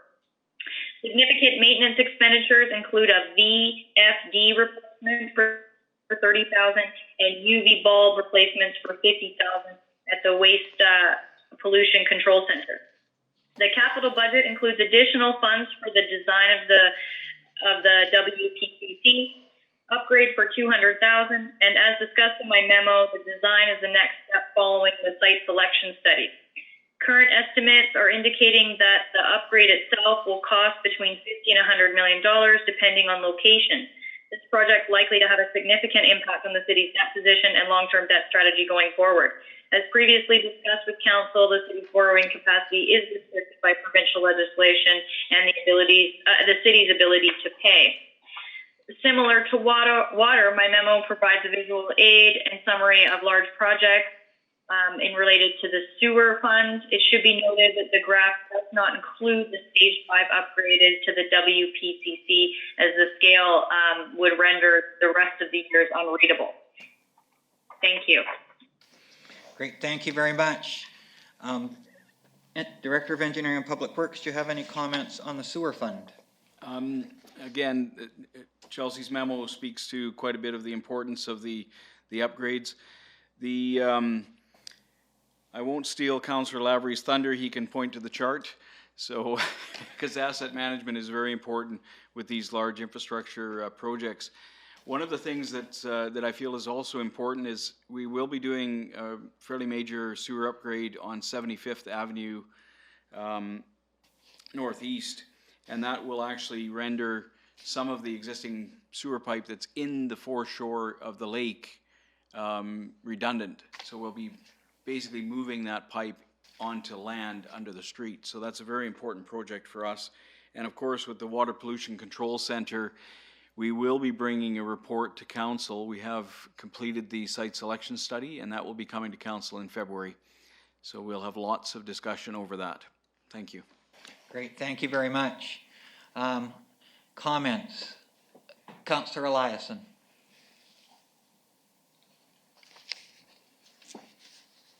Just for Rob, the chart on page 190. I don't know if he's trying to spell run a lot, or I'm doing a word search, or what the NU and R stand for. First of all. All right. Are you talking about the chart on page 22? No, I'm talking about page 190 of our budget. Okay. I'm sorry, I might not be correct, but that's what I'm asking. Yes. I can And answer it's that. the same, well, it's the same on 201 as it is on 190. Yes. NURRUNNURRN, and then it's like runner. Okay, I'll let the Director of Engineering and Public Works speak to that. Thank you. Yes, Your Worship. That the Finance Department added some new coding, and so N is for new, R is for replacement, and U is for upgrade. So it identifies what those projects are. Thank you. We'll be doing a lot of running. Thank you for the question. Other comments or questions around the sewer fund? Okay, seeing none, we will move forward to specific referrals. We'll take a 3-minute washroom break, and in 3 minutes, we'll dive into specific referrals. Thank you.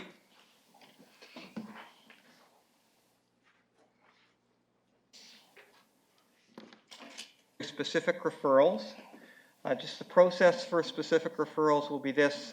First of all, councillors, of course, are aware each specific referral has its own tab, with all of them being listed A through X in the front sections, and then each tab with the noted letter. What we'll do is we'll work through starting with letter A through to X at each specific referral. If a councillor wishes to speak to it, ask questions, or make a motion, I will give that opportunity. If there's no speakers to that specific referral, we'll skip on and go to the next one. 3 of the specific referrals, D, E, and F, which your notice is a motion, have motions attached already. So we will read those off as we talk about those items.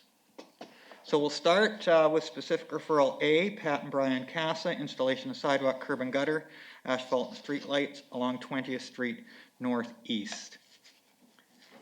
Any councillor wish to ask any questions or comment on that referral? Councillor Lindgren.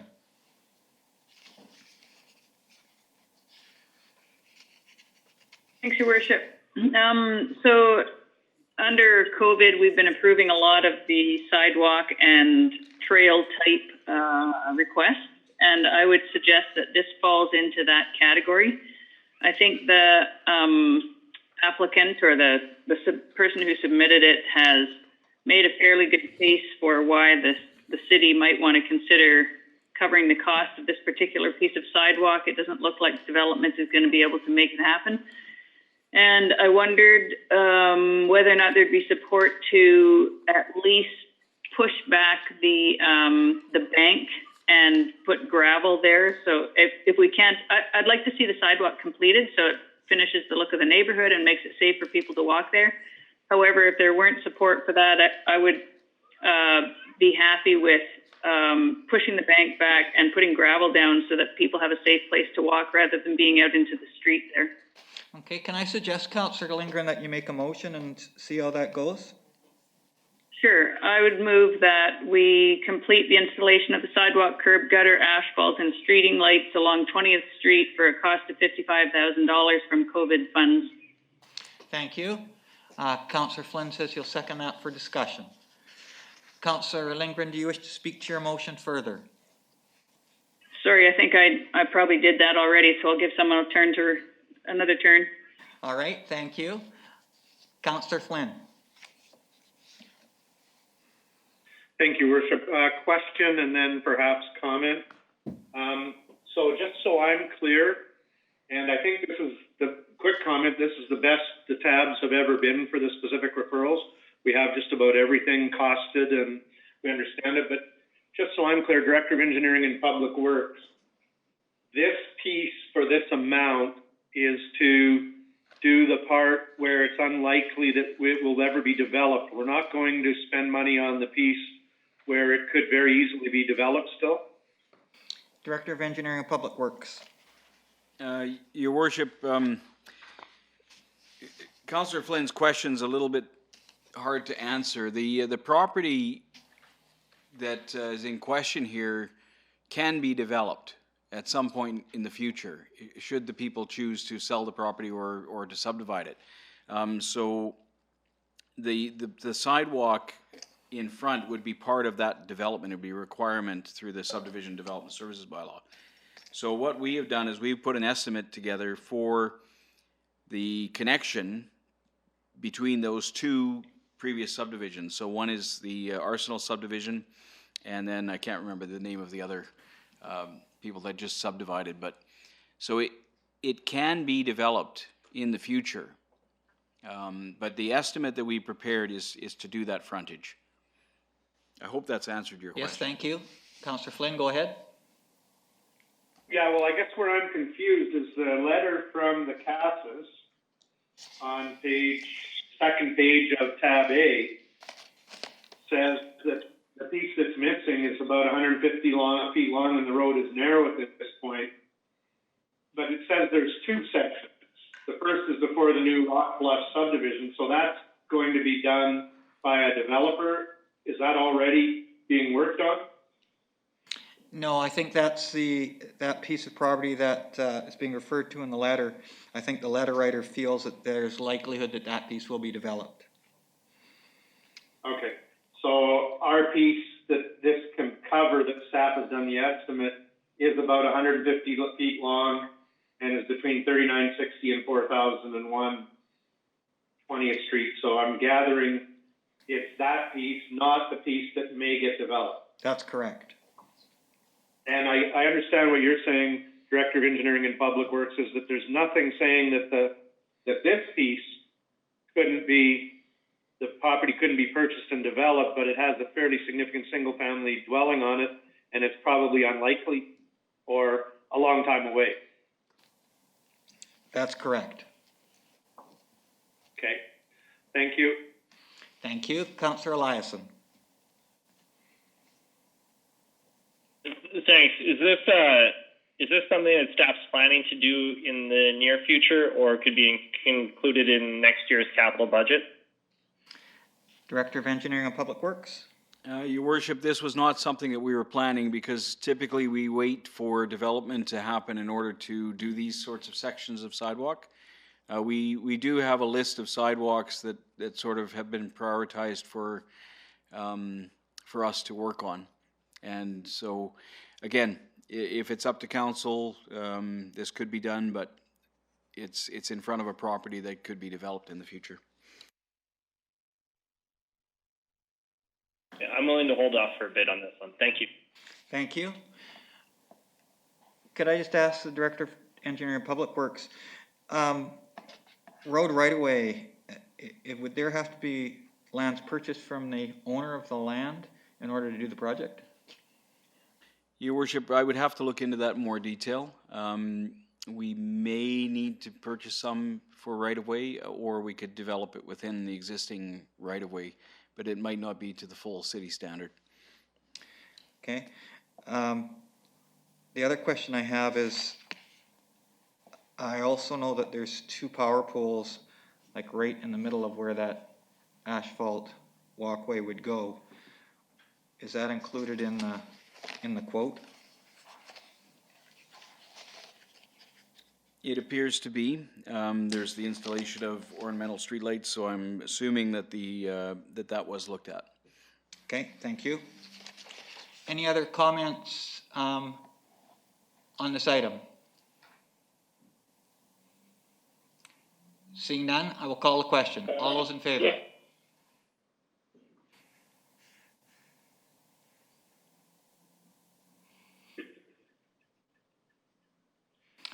That motion is opposed with Councillor Lindgren being in favor. The rest are opposed. We'll move on to item B, Shuswap Food Action Society. Is there anyone wishes to speak to that item? Councillor Lindgren. Sorry, on the previous motion, I suggested that if we weren't able to approve that we may be able to get the bank pushed back a bit to make it safe to walk there. Is that a possibility? In the opinion of the engineering department? Director of Engineering and Public Works. Yes, Your Worship, we could potentially look at that, but we don't have a cost estimate at this time for that work. What would be the process then to have that possibility brought forward? Your Worship, we could do a cost estimate to see if we have the ability to move the bank and then take a quick report to council in the future. Okay, thank you. Okay, thank you. Item B, Shuswap Food Action Society. Councillor Lavery. Yes, thanks, Your Worship. This is of similar intent, although a different amount, from the referral E as well. And so I guess I could, if anybody wants to make a specific comment on here, the difference is in the amount and in the timing of the implementation. I could, would you like me to talk to both of them at the same time as a comparison, or just deal with this one and then go on to when we get around to the E? I think that might be better, Councillor Lavery, because there is a motion already attached to E. Okay, so I would suggest with this one, it is again, it's just similar in intent, but with what staff has on their plate, with the impact of the issue coming up, that item E over this one. Well intentioned. I just think that it's we're not going to be able to get to do it in the next year or two. Okay, thank you. Appreciate it. Other comments? Councillor Wallace Richmond. Your worship, I would move to item E rather than this one, if that's what the intention is. The 30,000 seems like beyond our scope. We know they've asked for help in the past, and we've tried to help. This is, and they've come at the last minute, which has resulted in them being unsuccessful. I think they're trying to be more strategic this time. So perhaps motion item E would address having some funds set aside in the event that they did find the proper grant to do what they wanted to do. Okay, thank you, Councillor Wallace Richmond.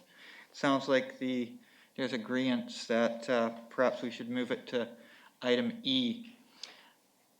I just want to share with councillors before we move to item C, because I think it might be useful information as we go through the specific referrals, that the Shuswap Community Foundation committee that handles the grants and aid for the City of Salmon Arm met last week and have made provisional recommendations, which will be, if this budget passes with the amount in it, will be the budgeted amounts to different nonprofits. And so I would just want to share that with council, because some of those nonprofits have also applied for specific referrals, albeit not all of them for the same project. So if you'll indulge me just for a minute, I'll share that information with you. So this year in this budget, the city budgeted $62,500 as grant and aid. As you know, we passed that to the Shuswap Community Foundation. Shuswap Community Foundation for this year has waived the admin fee due to the COVID situation. Of that money, $5,000 of the $62,500 goes to our endowment that we're building over time, which leaves a balance of $57,500. We had $5,850 returned from last year's grants, and that they were returned from things like the Children's Festival and several other events that did not happen. So that left a balance of $63,350 in our grant and aid, City of Salmon Arm, to give out. These, I emphasize, are provisional. So, but I do want to share just a few of them that were given to groups that have also applied under specific referrals. The last Literacy Alliance of the Shuswap provisionally is receiving $5,000. The Salmon Arm Shuswap Agricultural Association, $5,933. Salmon Arm Museum Heritage Association, $7,500. The Shuswap Food Action Society, that's why I'm bringing it to your attention now. Shuswap Food Action Society were successful for 2 grants, one for $500 and a second for $3,500. So I just wanted you to have that information as we go through, and if you want further information on the exact uses of those grants, you can ask and I would share that with you. Thank you very much. Councillor Flynn, you have a question around that comment?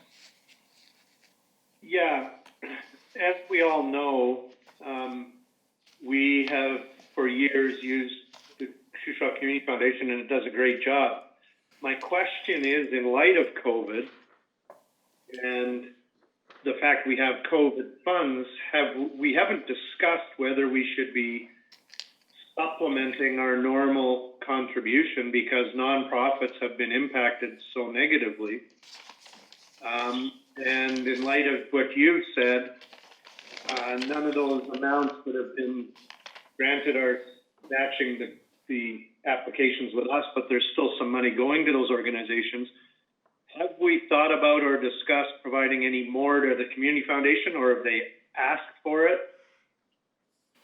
Yeah, And it does take it out of the political realm, so I'm just wondering what your thoughts are on that. Yeah, I really appreciate that comment. It's a pertinent comment. So a couple of things. Firstly, there is 4 of the grants which I believe could fit the COVID recovery restart budget, and I was going to bring those up later, so that of the monies we give, I believe a portion of it, not a huge portion, about 14,000, I believe would qualify to come from that grant. The second piece of information I think that council may be interested in is we received less requests from nonprofits for grant and aid from the city this year. We're not sure why that is, but we think it's because a number of nonprofits feel they will not be able to hold their events, so did not apply for the money. The Children's Festival is a perfect example.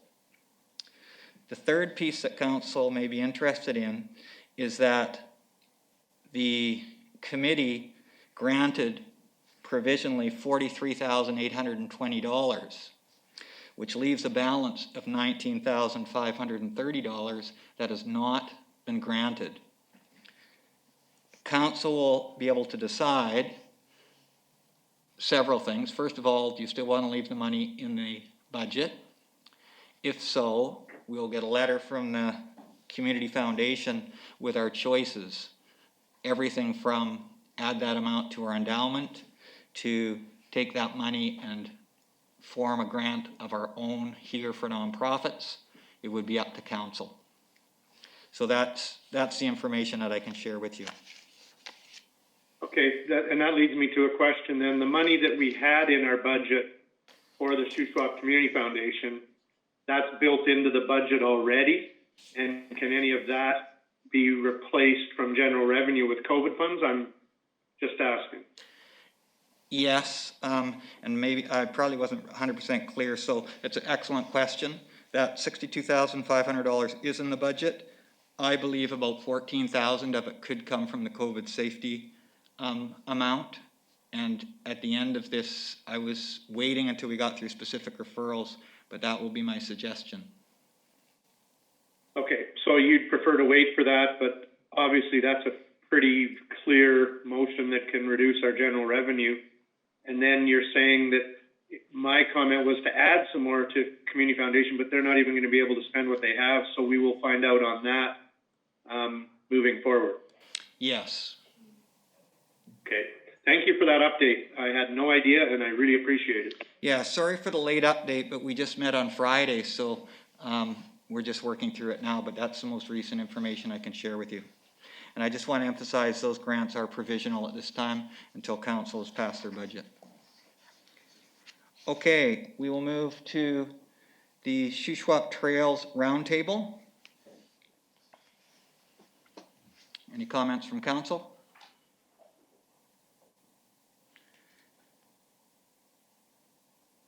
Councillor Wallace-Richmond? I wondered, for that amount, Your Worship, could it not be a council initiative? Or maybe I'm misunderstanding. They're looking for $1,500 per year for the next 4 years. That's correct. I see. Well, it's just conferences aren't a big draw right now. So I am, as much as I'm a fan of the work, I don't think I would be the one to make the motion. Thank you. Councillor Eliason? Yeah, thanks. I would move that we take $1,500 for this year from the COVID recovery, and then we deal with it next year, but we don't commit to the 4. Okay, I'll accept that motion. Is there a seconder to the motion? Seconded by Councillor Cannon. Do you wish to speak further to the motion? Yeah, and I know it's not a big thing right now, but I think that the more conferences and the more times we can get people to come here and look at our trails, they can talk about our trails, and I think it's great for tourism. So I'd support this little amount this year from COVID recovery. Thank you. Councillor Flynn.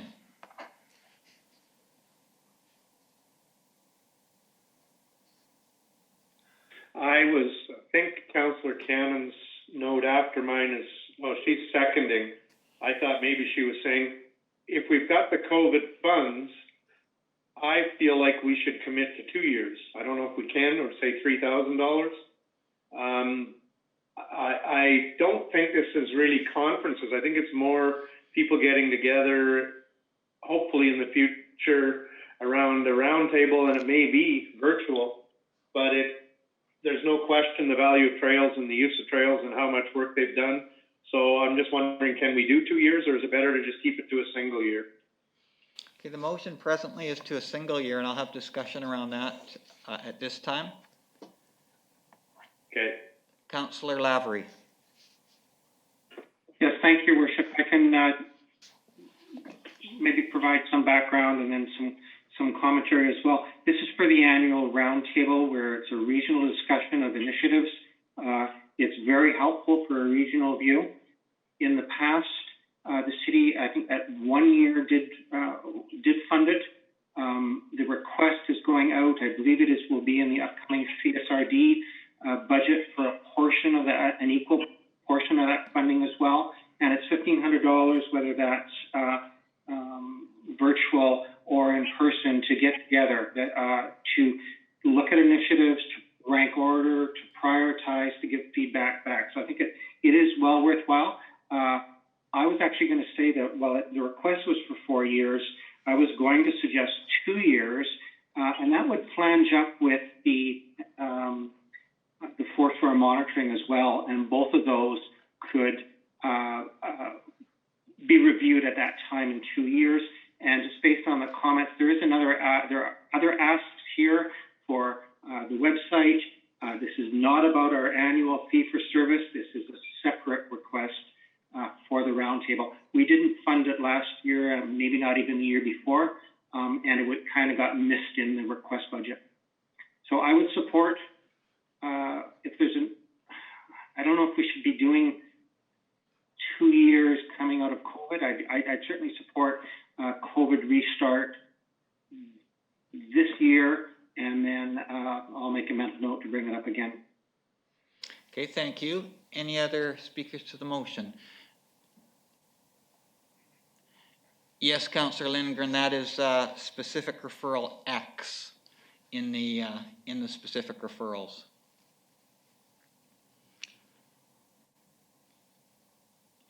Councillor Lavery, I just want to clarify with you. My question is, so will this happen virtually? I've been to the ones that have happened in person and do feel that they're very helpful and useful. Not 100% sure we should be funding them, but I agree with you on the use of them. Will this happen virtually if it does not happen in person? Yes, as it did just 2 months ago. Okay, thank you very much for that information. It's my understanding. Okay. Thank you, councillors. We're not going to shift any of the items. We're going to go in order from A to X, because we have lots of members of the public who are waiting for their items as well. Any other comments on this particular motion?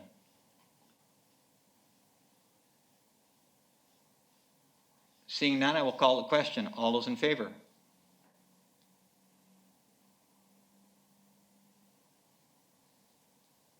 That passes unanimously. Thank you. Councillor Flynn or Lavery, you'd spoken about the following year. I don't know if there's something you want to bring up before we leave that item.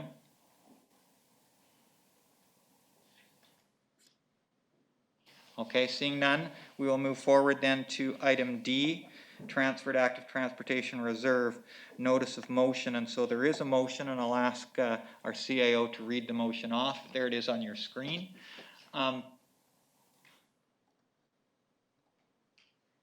Great, thank you. Councillor Lavery, would you mind reading your motion? That'll give everyone a chance to digest it, and then we'll ask for a seconder.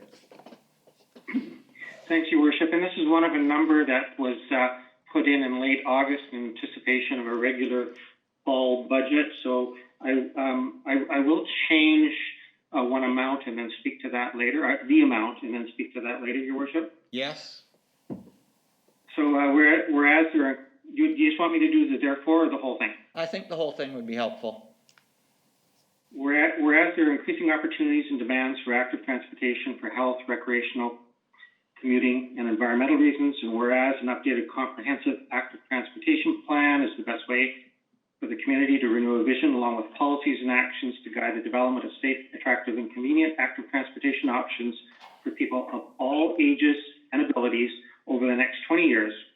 And whereas Council allocated $20,000 to establish an active transportation reserve in the 2020 budget year, therefore be it resolved that, and this is where I'm going to make a change, a further $15,000 be allocated to the reserve in the 2021 budget to leverage potential active transportation funding opportunities from other levels of government and for funding an active transportation plan as part of the upcoming OCP review. It's a long one, Your Worship. No, I appreciate your reading. It gives us all a chance to digest. Councillor Eliason has seconded that. Would you like to speak to the motion, Councillor Lavery? I will very quickly. As we all know, we had a very powerful presentation from the Active Transportation Task Force members at our last meeting. I was under the operation, I'll do a confirmation question through Your Worship, but I was under the operation thinking that we had $20,000, but our reserve account shows $35,000. So just, I want to double check the I's and cross the T's. That is indeed $35,000 in reserve? I'll ask the Chief Financial Officer to confirm that. One moment, Your Worship. Yes, no problem.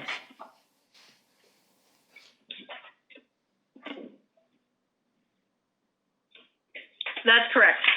Thank you. Go ahead, Councillor Lavery. So the intent all along, Your Worship, and the presentation from the Active Transportation Task Force was to get the reserve to $50,000 because the best estimates we have, and I'm fairly confident in them, that a master plan would cost about $100,000 and we would go for 50-50 funding, so that we need $50,000 in there. We do, that would mean $15,000 to transfer into reserve at this stage.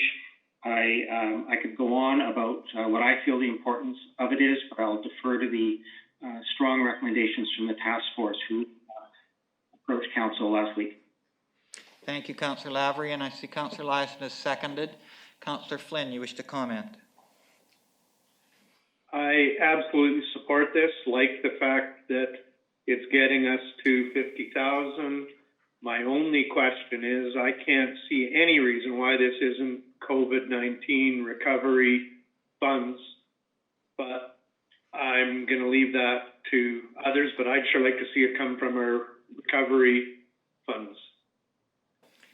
Could I just have a comment from the Chief Financial Officer if that $15,000 would qualify for those funds? Your Worship, as previously said, I'd prefer not to move funds from the grant to an existing reserve account.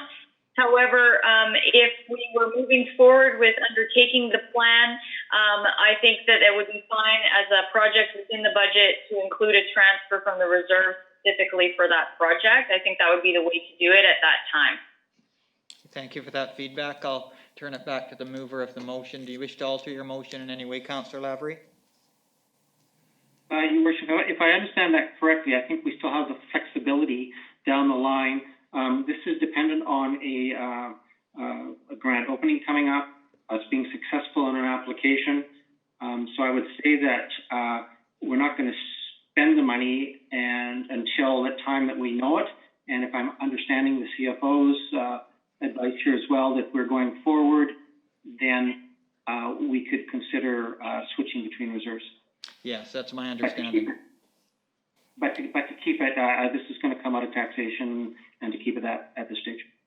Great, thank you. So those two Councillor Flynn, comments, go ahead. Yeah. Sorry, those two comments, I'd prefer not to add to our general revenue, but I guess for $15,000, I'll vote in support. And that's the whole thing about the budget, is that we can maybe get the money from somewhere else later. I just would prefer to take it from somewhere else now. So I'll vote in support. Great, thank you very much, Councillor Flynn. Any other discussion on this motion?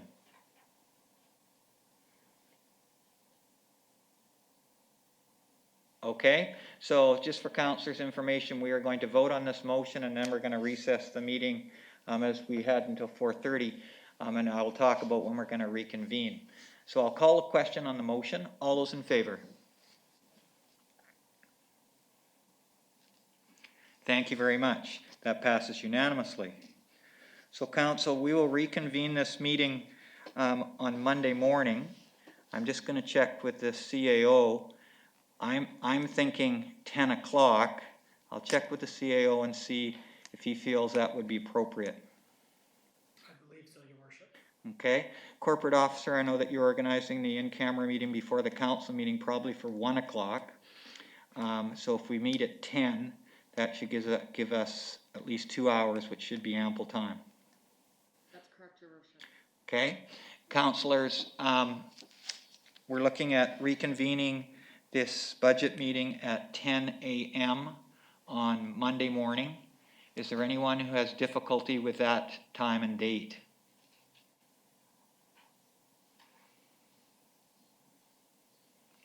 Okay.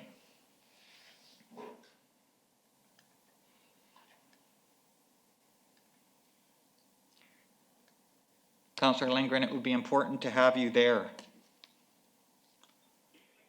I'll do what I can, but yesterday I had no replacement because of COVID, and so that left my school short a staff member for the entire day, and I don't think that I can do that to them again.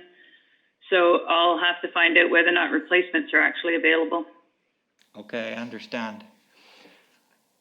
I don't know another way to work around that. So we will recess until 10 o'clock on Monday morning. Again, through the corporate officer, for members of the public who are hooked into this meeting, would it be the same hookup as it was for this one? Your Worship, I can keep this meeting alive and we can log back into it on Monday. Okay, super. So members of the public, thank you for being with us today, and if you would like to continue, 10 o'clock on Monday morning. Thank you to staff for joining us, and to all of council for all of your input today. We will meet again on Monday morning as we hopefully finish off the budget at that time.